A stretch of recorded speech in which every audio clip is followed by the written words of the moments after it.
Find other great podcasts like this one at podmoth.network. The music scene has got me down. Oh, shit. Guilty. Welcome to the Sound of America. Those solid rhythms. That famous makes you want to twist. Cannot be saved. Follow me to the Ustedes que son padres. a weapon.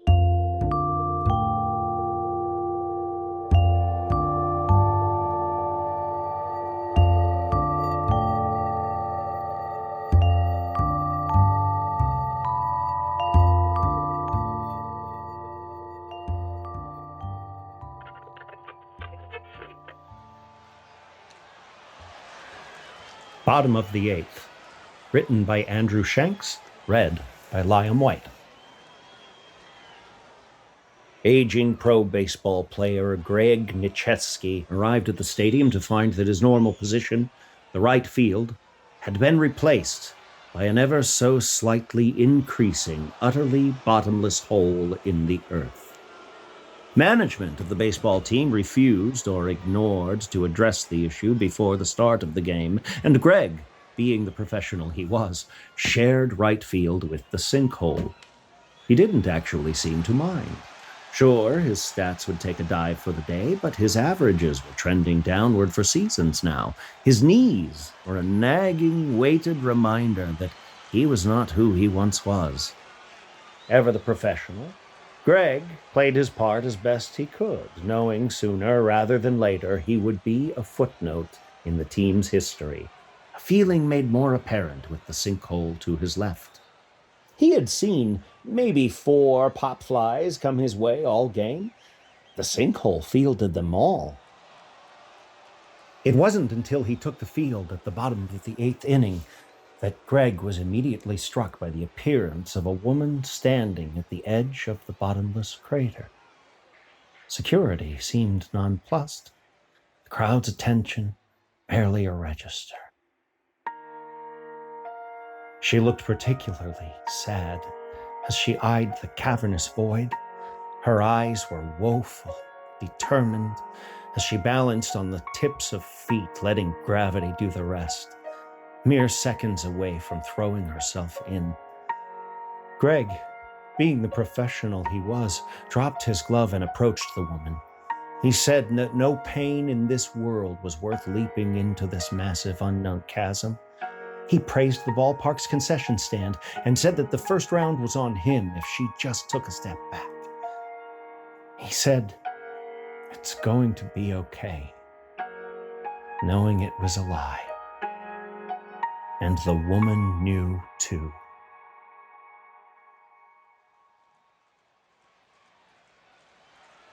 Experts would spend years analyzing her lips, scrutinizing the syllables she spoke, and marking the shape of her mouth, all to hearsay conclusions. But the fans in the stands that day, the ones that cared to notice, attest that they could see a smile materialize on both the baseball player and woman's face. They held each other close and leapt into the void together. They seemed happy doing it, too. The team would end up losing the game, 3-7. The sinkhole would be named Most Valuable Player.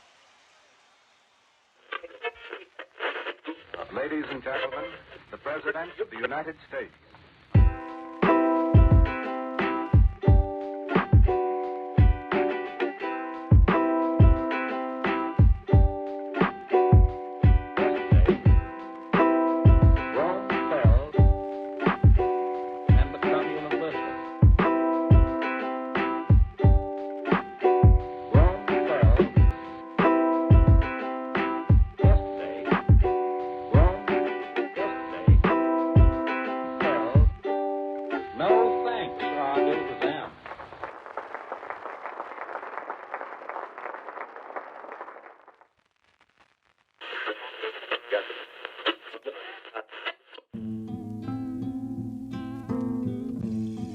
The Abyss, written by Colleen Conway Blanchard, read by Mandy Rose Nichols.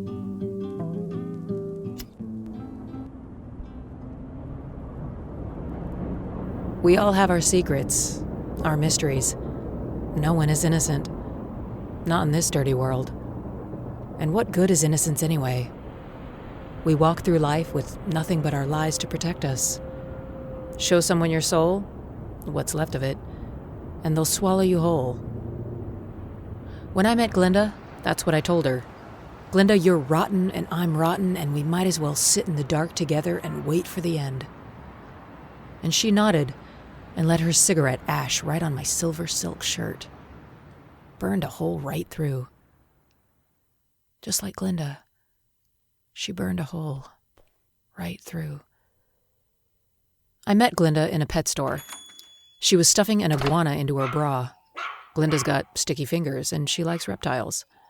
They remind her of her family. We understood each other from the start. 2 cold planets crashing into each other in an empty universe. Our lovemaking was desperate, but distant. Glinda never took off her shoes. Sometimes she'd smoke her Pall Malls through the whole thing. Sometimes she was like an animal, all claws and teeth. And then, one day, she was gone. No phone call, no note under my apartment door, just a vacancy. I must have let her crawl through my tough hide because I cared. Usually, when a love affair sours, I drink a bottle of bourbon and wake up in someone else's arms, and the problem's solved. And another problem is beginning. But Glinda was gone, and something felt wrong about that. I made a few phone calls, but nobody had seen Glinda in 3 days. Not even her favorite bartender, Merle, or the girl across the hall that was always trying to get Glinda to bang her in the laundry room. I went by her place, broke in through the side window. I have a lot of unsavory skills. Her apartment had been wrecked. Her clothes thrown across the hallway, her liquor cabinet smashed, her mirrored table shattered, and her iguana was dead. A hooked, black, bloodied talon through its heart.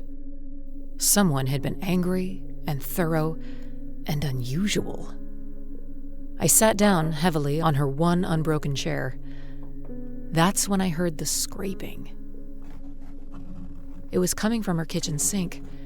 I opened the door, and there she was, and wasn't. It was Glinda, but she was scaled and furred, and her mouth had great walrusy tusks. Her breasts were the same, but she had an extra 6, and her forehead had become one enormous lidded eye. "Hiya," she said. Her voice was the same, husky and soft. She lit a Pall Mall and smoked it through her tusks. I said nothing. I wasn't expecting it to happen like this. She made a gesture encompassing her face, her 8 swinging breasts. "I don't guess you would," I managed. "It's a big solar system, you know." She lit another Pall Mall. And everybody is unhappy everywhere. I don't know why I came, but why not? It was a ticket out. I was sent here to find a person and mate. Our planet is dying just like yours. Oh, okay. I took a drag from her cigarette. I meant to seduce you, show you things a little at a time, but the skin wouldn't hold. She shrugged. "Why'd you kill the iguana?" I asked. She looked sad.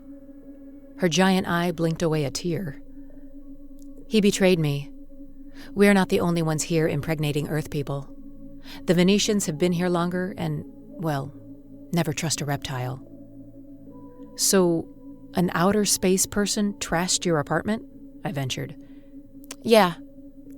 She poured herself a whiskey. "And you're an outer space person?" "Yeah." She poured me a whiskey, and we drank for a long minute. "And you want to impregnate me and take over our planet?" "I don't know, maybe." She looked tired. Her tusks were drooping. "I don't really care about all that shit, you know? I just want to get laid and have a little fun before all the stars blink out." "It's the same everywhere," I said. She looked strangely beautiful, curled up against the kitchen wall. Her hooved feet crossed, her furry stomach soft and her 8 breasts shadowed in the early morning light. How would we, I wondered. Mate, she smirked. You know, however you like, but if you want to carry my egg sacs, I have to stick my pseudopod down your throat. I blinked a few times. It's really fun, actually, but I understand if it's not your thing. Can I touch your tail? I asked. She held out her blue scaled tail and kissed me with cool lips, her forked tongue winding around mine. I felt dizzy with desire. Glinda took off my clothes and pressed me into her tiled floor. I want to see your pseudopod, I whispered. She smiled and her ivory tusks gleamed. I watched breathless as her furred stomach split and a gleaming clear tube snaked up my torso. It was hot and moist and fast. I quivered under Glinda's oily touch. I felt suspended. I felt everything. I was everything, and then I felt nothing. I woke up on Glinda's floor alone. She was gone. There was a note in her loopy handwriting. Hey, I had to go. You know how it is. Had some laughs, though. Don't worry about the egg sacs. In a couple of weeks, 1,000 little black spider beetles will crawl out of your mouth. That's them. So if you start feeling weird, find someplace private to hang out for a few days. You don't have to do anything. They're tough little fuckers. They eat anything and you can't kill them. They'll find some human hosts, take over the planet, blah, blah, blah. They'll be fine. I'm going to travel for a while, see some sights before the universe implodes. Remember what Nietzsche says. When you look into the abyss also looks into you. And she signed it with a smiley face. Every night I dream of her 8 enormous breasts, her cool forked tongue. I like to think Glinda's keeping an eye on me from her abyss into mine. And meanwhile, I'm filled with 1,000 world-ending vicious offspring. Love is like that, I guess.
The Ugly Radio is a production of Ugly Radio Presents and is a part of the Podmoth Network. Tonight's episode was Say Hello to the Void, produced by Andrew Shanks. Featured stories were Bottom of the Eighth, written by Andrew Shanks and performed by Liam White. The Abyss, written by Colleen Conway Blanchard, performed by Mandy Rose Nichols. Original music by Claudio, title song provided by Unknown Citizen. Musical guest featured tonight was Comb with UWU and Drifting Away. The Ugly Radio is a proud member of the Podmoth Network. Podmoth is a tirelessly curated collection of the weird, odd, and macabre podcasts. Check them out today. To support The Ugly Radio, join our Patreon at patreon.com/theuglyradio. Take care, and we'll see you in the void.